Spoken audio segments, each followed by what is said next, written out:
नमस्कार, 20 मिनट 20 खबर में आपका स्वागत है। मैं हूं आपके साथ सुमित गुप्ता। इस बुलेटिन में हम आपको प्रदेश से लेकर देश के अलग अलग हिस्सों की खबर दिखाएंगे। साथ ही आपको ये भी बताएंगे कि दुनिया भर में क्या कुछ चल रहा है। तो चलिए शुरू करते हैं 20 मिनट में 20 खबरों का सिलसिला। सबसे पहले खबर अपने प्रदेश राजस्थान की। बीएसएफ के 57वें स्थापना दिवस समारोह को खास बनाने के लिए जैसलमेर के शहीद पूनम सिंह स्टेडियम में तैयारियां तेज हो गई हैं। यहां न केवल परेड के लिए स्टेडियम में ट्रैक तैयार किया जा रहा है, बल्कि बीएसएफ के जवान यहां परेड के दौरान होने वाले करतबों का भी जोर शोर से रिहर्सल कर रहे हैं। आपको बता दें कि ये पहली बार है जब बीएसएफ का स्थापना दिवस समारोह दिल्ली से बाहर मनाया जा रहा है।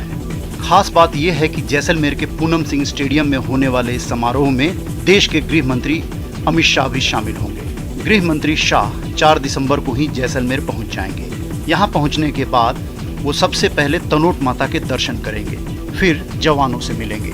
जैसलमेर के रोहतास चौकी पर अमित शाह रात्रि विश्राम करेंगे और अगले दिन 5 दिसंबर को बीएसएफ के स्थापना दिवस समारोह में भाग लेंगे। ये हम सब के लिए बहुत ही हर्ष का विषय है, गर्व का विषय है कि हमको इस बार मौका मिला है राजस्थान की धरती के ऊपर जैसलमेर में। मरुधरा में करीब 144 और देश भर में 1000 कृषि उपज मंडियों को ई नाम परियोजना में ऑनलाइन किया जा चुका है। प्रदेश में कृषि उपज मंडी टोंक में इस परियोजना के जरिए सबसे बेहतर काम किया जा रहा है। यहाँ होने वाले व्यापार अब ऑनलाइन हो रहे हैं। खास बात यह है कि टोंक कृषि उपज मंडी में एंट्री गेट से ही ऑनलाइन सिस्टम चालू है और इनाम परियोजना के अंतर्गत संपूर्ण रूप से कृषि उपज का ऑनलाइन ट्रेड किया जा रहा है। आपको बता दें कि ई राष्ट्रीय कृषि बाजार यानी ई नाम से किसानों की फसल खरीदने वाले व्यापारी ज्यादा हो रहे हैं, जिससे अनाजों के अच्छे दाम मिलने की उम्मीद बन रही है। टोंक मंडी की बात करें, यहाँ अनाजों की गुणवत्ता प्रयोगशाला की जो सुविधा उपलब्ध है उससे भी यहाँ के किसानों को काफी फायदा हो रहा है। इस योजना की एक और खास बात यह है कि इस योजना के तहत फसल बेचने पर किसानों का पैसा सीधे बैंक खाते में चला जाता है। एक और खास बात इस योजना की यह है कि इस योजना के जरिए व्यापारी ऑनलाइन ही माल खरीद सकते हैं। अलवर जिले के तिजारा विधायक संदीप यादव के भतीजे चमन का विवाह तो शानदार तरीके से संपन्न हो गया, लेकिन चमन यादव की उम्र को लेकर सोशल मीडिया पे बवाल शुरू हो गया। दरअसल आधार कार्ड और भामाशाह कार्ड के मुताबिक चमन यादव की उम्र 19 साल 3 महीने हो रही है और इस उम्र में शादी बाल विवाह मानी जाती है। इस विवाह से सोशल मीडिया पर बवाल मचा हुआ है। आपको बता दें, चमन यादव की सगाई समारोह में प्रदेश के करीब सभी कद्दावर नेता और मंत्री शामिल हुए। इस वजह से इस हाई प्रोफाइल शादी की खूब चर्चा भी हुई, लेकिन अब उम्र को लेकर इस शादी पर सवाल उठने लगे हैं। हालांकि इस विवाद के बाद विधायक संदीप यादव ने एक पुराना हस्तलिखित जन्म प्रमाण पत्र सार्वजनिक किया है, जिसमें उनके भतीजे की उम्र 21 साल बताई गई है। साथ ही संदीप यादव ने ये भी कहा कि आधार कार्ड और भामाशाह कार्ड में जन्म तिथि की तारीख गलत है और इसे जल्द सुधरवा लिया जाएगा। हमारे पास उसका बर्थ सर्टिफिकेट है जो मीडिया के कुछ साथियों को मैंने दिया है, और भी कोई साथी अगर प्रूफ लेना चाहे तो मैं उसको प्रूफ दे सकता हूँ, और वो पूरी तरीके से बालिग है। जो खबर है उसका मैं खंडन करता हूँ। धन्यवाद। झिलमिल लाइटों से सजा ये करनी माता का मंदिर नवनिर्मित मंदिर है, जिसकी 2 दिसंबर को प्राण प्रतिष्ठा होने वाली है। इस मंदिर का निर्माण बाड़मेर जिला मुख्यालय पर स्थित महात्मा ईश्वरदास चरण छात्रावास के अंदर किया गया है। बताया जा रहा है कि 2 दिसंबर को देशनोक निज मंदिर के शास्त्रीय पुजारी नरेंद्र मिश्रा के सानिध्य में इस मंदिर की प्राण प्रतिष्ठा की जाएगी। इससे पहले 1 दिसंबर की रात को रात्रि जागरण का कार्यक्रम रखा गया है। मां करणी मंदिर के इस रात्रि जागरण कार्यक्रम में गुजरात के डिंगल साहित्य के प्रख्यात लोक कलाकार और चारणी साहित्य, दोहा, सपाखरा और छंदों के उच्चारण के महारथी शामिल होंगे। आपको बता दें कि इस कार्यक्रम को सफल बनाने के लिए पिछले 10 दिनों से समाज के प्रमुख लोग तैयारियों में जुटे हैं। इस कार्यक्रम में बाड़मेर के अलग अलग हिस्सों के साथ साथ दूसरे जिलों के गणमान्य लोगों को भी आमंत्रण भेजा गया है। साथ ही ये भी कहा जा रहा है कि दूर दराज के इलाकों से गांव वाले यहां अलग अलग टोलियां बनाकर पहुंचने वाले हैं। और चलिए अब देख लेते हैं कुछ अन्य राज्यों की खबरें। से हैरान करने वाली कुछ तस्वीरें सामने आई है, जिसमें वहां पर एक मॉल के अंदर पुलिस के हथियारबंद जवान घुसते हुए नजर आ रहे हैं। बताया गया कि ये दिल्ली पुलिस की एक मॉक ड्रिल थी, जिसके जरिए आतंकी हमले जैसे हालात में फौरन कार्रवाई करने की तैयारी परखी गई। इसके लिए आतंकी हमले की तरह की सीन तैयार किया गया। सामने आई तस्वीरों में कुछ लोग मॉल के अंदर मौजूद लोगों को पिस्तौल के दम पर बंधक बनाए हुए नजर आए। जानकारी मिलते ही पुलिस के जवान वहां पर पहुंचे और पलटवार की तैयारी शुरू की। तस्वीरों में एक पुलिस वाला छिपकर पिस्तौल से निशाना लगाता हुआ नजर आया। कुछ ही देर के अंदर दिल्ली पुलिस की स्पेशल स्वाट टीम भी वहां पर पहुंच गई। खास तौर पर आतंकी हमलों से निपटने के लिए बनाई गई इस टीम ने मोर्चा संभाला और जवाबी कार्रवाई शुरू की। गोली मार दूंगा, कोई नहीं आएगा, गोली मार दूंगा, कोई नहीं आएगा पास, गोली मार दूंगा इसको। आधुनिक और खतरनाक हथियारों से लैस इन जवानों ने जल्द ही हमलावरों को काबू में कर लिया। इस दौरान बंदूकों को सुरक्षित निकाले जाने का भी अभ्यास किया गया। बाद में दूसरी टीमें और बम निरोधक दस्ता भी वहां पर पहुंचा और पूरे इलाके की तलाशी ली। मॉक ड्रिल के दौरान एम्बुलेंस और दमकल की गाड़ियां भी पहुंच गईं, जिनके जरिए घायलों को वक्त पर इलाज देने और अस्पताल पहुंचाने की तैयारी भी जांची गई। इस दौरान ड्रोन से भी पूरे ऑपरेशन की निगरानी की गई।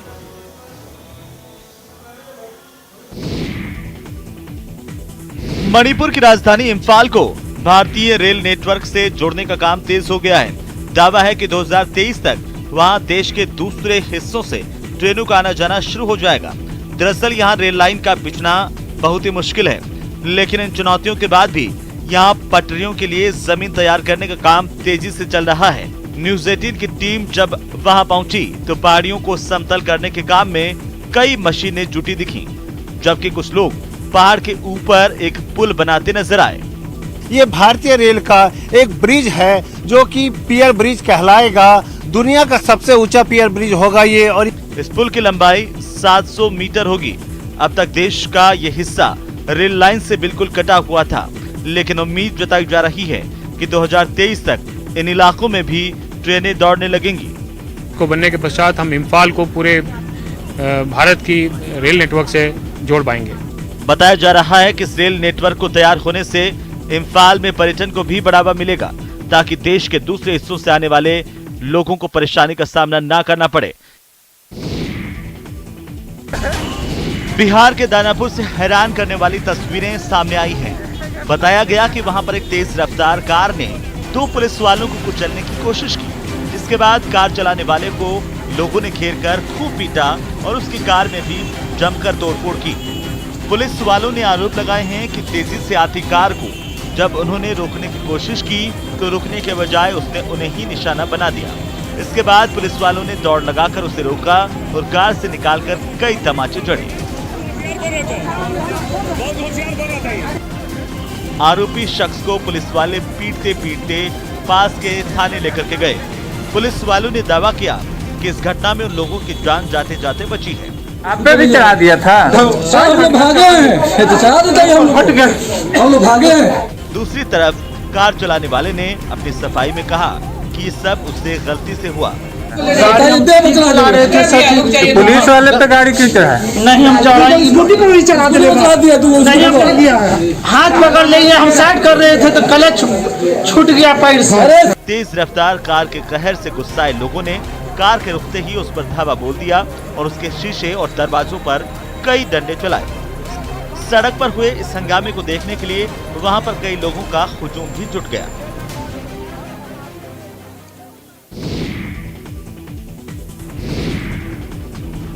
उत्तर प्रदेश के अलीगढ़ से चौंकाने वाला वीडियो सामने आया। यहाँ पर मोटरसाइकिल सवार लोगों ने एक होमगार्ड की सरेआम पिटाई कर दी। बताया गया कि हाईवे पर गलत दिशा से आ रही कार की मोटरसाइकिल से टक्कर हो गई, जिसके बाद मोटरसाइकिल सवार दोनों लोगों ने कार सवार लड़कों को नीचे उतार लिया और उनकी पिटाई शुरू कर दी। कार सवार दोनों लोगों को मोटरसाइकिल वालों ने दौड़ा दौड़ा कर पीटा। इस दौरान काफी भीड़ इकट्ठा हो गई, लेकिन गुंडागर्दी पर उतारे हुए मोटरसाइकिल सवारों ने किसी की परवाह नहीं की। दोनों लड़के हाथ जोड़कर माफी मांगते हुए नजर आए, लेकिन इसके बावजूद उन्हें नहीं छोड़ा गया। इस दौरान वहां से गुजर रहे एक होमगार्ड के जवान ने जब बीच बचाव की कोशिश की तो उसके साथ भी हाथापाई की गई। बाद में किसी तरह इलाके के लोगों ने बीच बचाव कर मामला शांत करवाया। जानकारी मिलने पर पुलिस भी वहां पर पहुंची और आरोपियों के खिलाफ कार्रवाई शुरू की।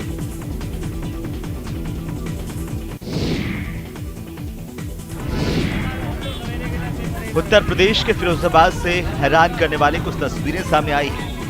वहां आपसी विवाद में दो पक्षों के लोग आपस में भिड़ गए, जिसका वीडियो वायरल हो गया।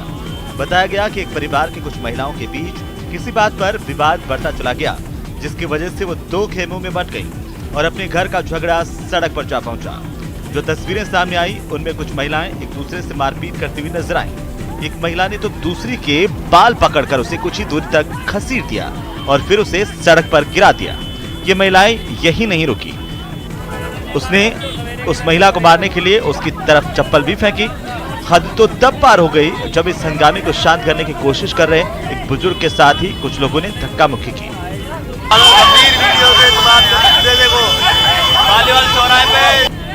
सड़क पर चल रहे इस फैमिली ड्रामे को देखकर वहां लोगों की भीड़ जुट गई। काफी देर तक ये हंगामा यूं ही चलता रहा। बाद में दोनों पक्षों के लोग वहां से चले गए। आपसी विवाद में घर का झगड़ा इतना बढ़ गया कि आते जाते लोग तमाशबीन बन गए। घर की महिलाएं तो मारपीट पर उतारू हुई ही, साथ में परिवार के बाकी सदस्य भी इस झगड़े में कूद पड़े, जिससे बवाल बढ़ गया।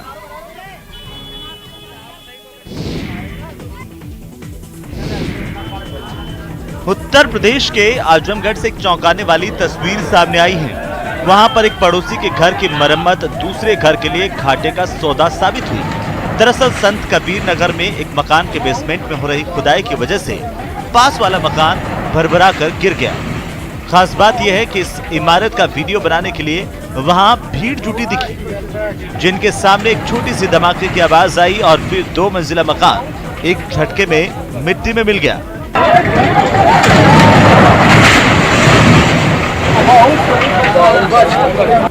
मकान के अंदर का वीडियो तो और भी हैरान करने वाला था। उसमें मौजूद सारी चीजें पूरी तरह से बर्बाद हो गईं और इस घटना के बाद पूरे इलाके में धूल का गुब्बार छा गया। सड़क पर तो एक दूसरे को देख पाना मुश्किल तक हो गया था। बताया गया कि हादसे के वक्त उस मकान में कोई मौजूद नहीं था और इसलिए किसी को चोट नहीं आई, लेकिन मकान गिरने से मकान मालिक को करीब 50 लाख के नुकसान की आशंका जताई गई। बात यह है कि आजमगढ़ में जो मकान इस हादसे का शिकार हुआ, उसके ठीक बगल वाले मकान में बेसमेंट की खुदाई का काम हो रहा था, जिसका असर इस मकान पर भी पड़ा। गनीमत की बात यह रही कि हादसे का शिकार हुए मकान में रहने वाले सभी लोग कुछ दिन पहले ही अपने गांव गए थे, जिसके चलते वो पूरी तरह से खाली था। आरोप लगाया गया है कि बेसमेंट की खुदाई के लिए प्रशासन से अनुमति नहीं ली गई थी, जिसके बाद इस पर जांच की कार्रवाई की जा रही है। गुजरात के भावनगर से एक डराने वाली तस्वीर सामने आई है। वहां पर अलंग इलाके में मौजूद शिपयार्ड में अचानक से आग लग गई, जिसके बाद वहां का नजारा बेहद डरावना हो गया। कई किलोमीटर दूर से देखे जा सकने वाले धुएं के बादल को देखकर जब लोग वहां पर पहुंचे तो शिपयार्ड की हालत देखकर सहम उठे। वहां से काले धुएं का ऐसा गुब्बार उठता हुआ नजर आया मानो कोई ज्वालामुखी फट पड़ा हो। कुछ देर तक तो इस धुएं ने सड़क पर भी कब्जा जमाए रखा, जिसकी वजह से लोगों ने अपनी मोटरसाइकिल को रोककर खड़े रहना ही ठीक समझा।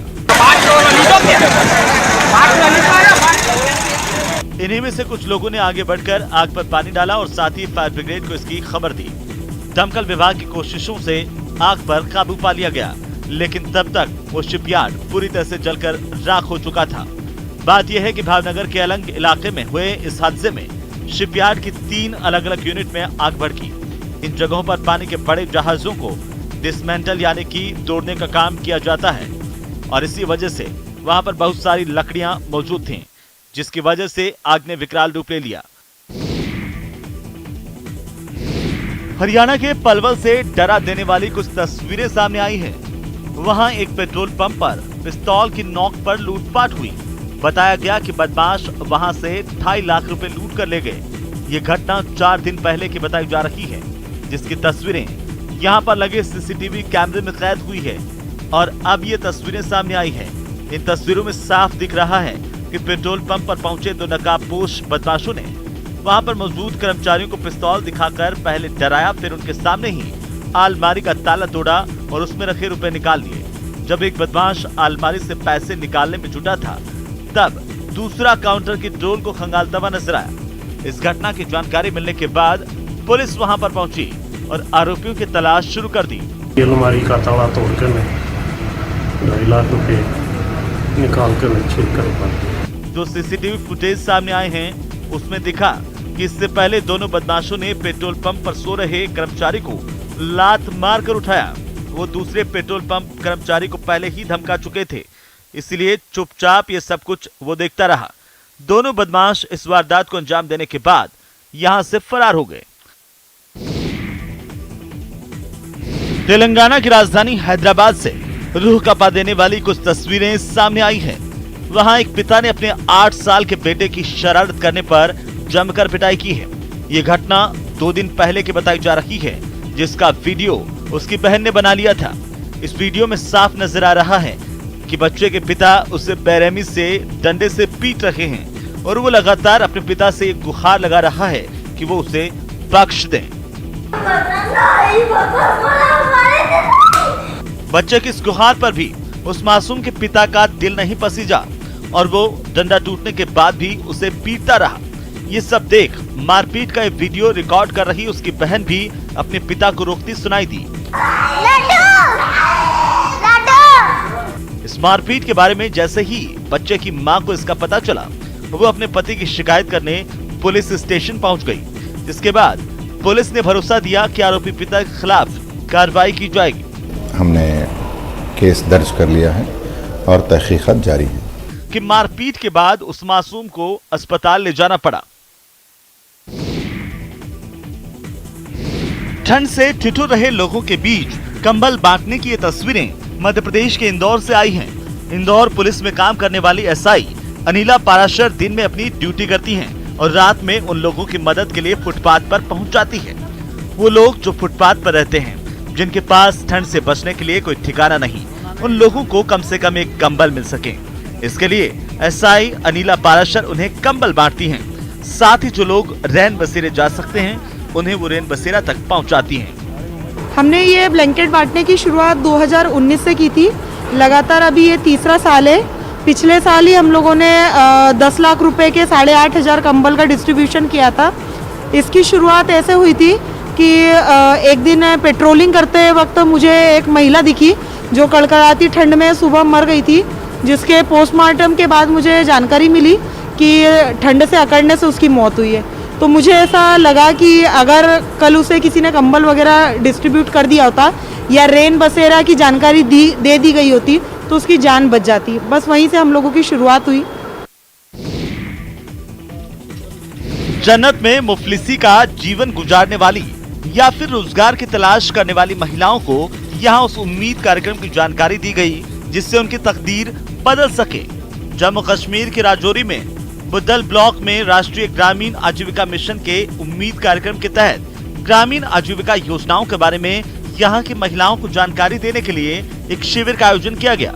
इस शिविर में बड़ी संख्या में महिलाएं शामिल हुईं। इन महिलाओं से यहाँ पर आए हुए अधिकारियों ने स्वयं सहायता समूह बनाने का आग्रह किया, ताकि उन्हें स्थायी आजीविका मोड और वित्तीय सहायता के लिए यहाँ वहाँ भटकना ना पड़े।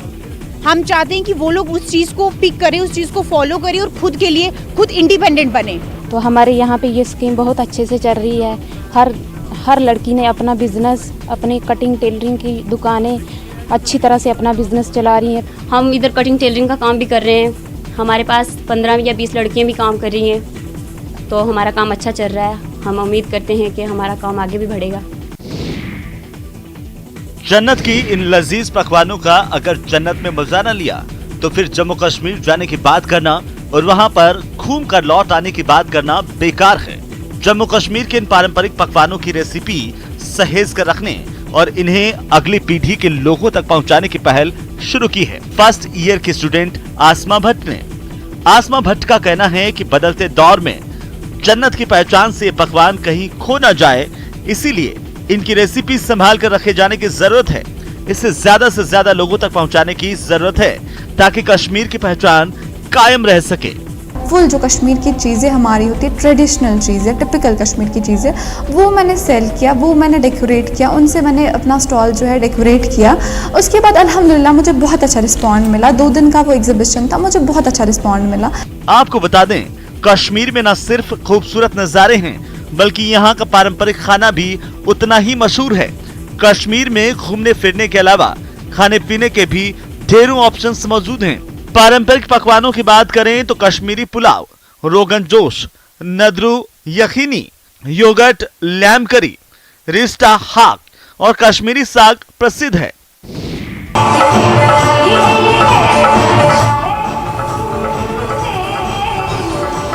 श्रीनगर में रविवार की शाम उस वक्त और हसीन हो गई जब वादी के उभरते कलाकारों ने शाम सूफियाना कार्यक्रम में अपने गीत संगीत का जादू दिखाना शुरू किया। भारतीय सेना की ओर से आयोजित इस शाम सूफियाना कार्यक्रम में कश्मीरी संगीत के साथ साथ बॉलीवुड के गीतों का भी जलवा देखने को मिला।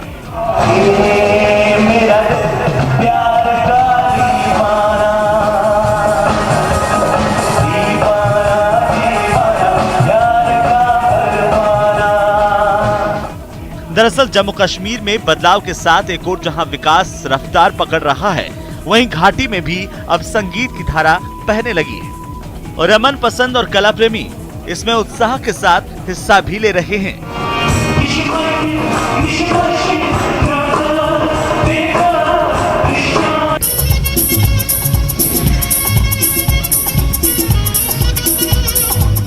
देशभक्ति से लबरेज, जोश से भरपूर इस कार्यक्रम का आयोजन किया गया है गुवाहाटी के लाचित स्मारक परिसर में।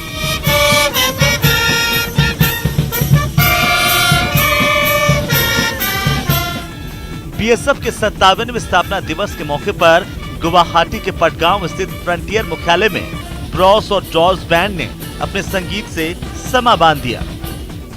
ब्रह्मपुत्र नदी के किनारे बीएसएफ बैंड की धुन जब बजाई गई तो वहां पर बैठे हुए लोग देशभक्ति के रंग में सराबोर हो उठे। यहाँ बैठे लोगों ने बीएसएफ की धुन हम सीमा के प्रहरी हैं, हम सीना तान खड़े का लुत्फ उठाया।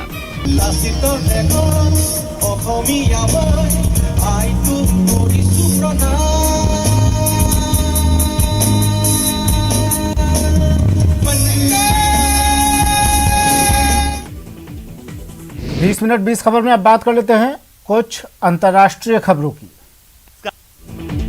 अफ्रीकी देश बुर्किना फासो में सरकार के खिलाफ जारी प्रदर्शन में सड़क पर उतरे लोगों की पुलिस से झड़प हो गई। लोगों का आरोप है कि वहां की सरकार आतंकी संगठन अल-कायदा और इस्लामिक स्टेट ग्रुप से जुड़ी हिंसा को रोकने में सक्षम नहीं है, जिस वजह से देश में तनाव बढ़ गया। इसी वजह से नाराज लोग सड़कों पर उतर आए। प्रदर्शन की कुछ तस्वीरें राजधानी वागाडुगु से भी सामने आई हैं, जहां पर हालात इतने बिगड़ गए कि पुलिस को प्रदर्शनकारियों पर आंसू गैस के गोले छोड़ने पड़े। साथ ही साथ पुलिस वाले प्रदर्शनकारियों को सड़क पर हटाते हुए भी दिखाई दिए। गुस्साए प्रदर्शनकारियों ने भी अपना विरोध जताने के लिए सड़कों पर जगह जगह टायर्स में आग लगा दी। इलाके में धुआं छाने लगा, लेकिन इसी महीने में लगातार 2 बार सुरक्षा बलों पर हुए हमले से नाराज लोगों का प्रदर्शन देखने को मिल रहा है। प्रदर्शनकारियों ने सड़क से हटने के बजाय पुलिस के सामने वहां का राष्ट्रगान गाना शुरू कर दिया।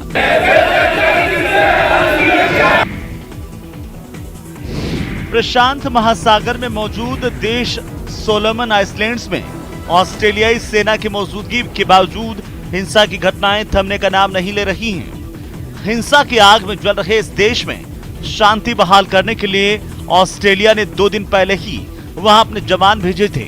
इसके बावजूद राजधानी होनियारा में आगजनी की कई घटनाएं सामने आईं। उपद्रवियों ने एक इलाके में कई घरों को आग के हवाले कर दिया, जिसके बाद वो घर खंडहर में तब्दील हो गए। वहां पर चारों तरफ तबाही के निशान दिखाई दिए।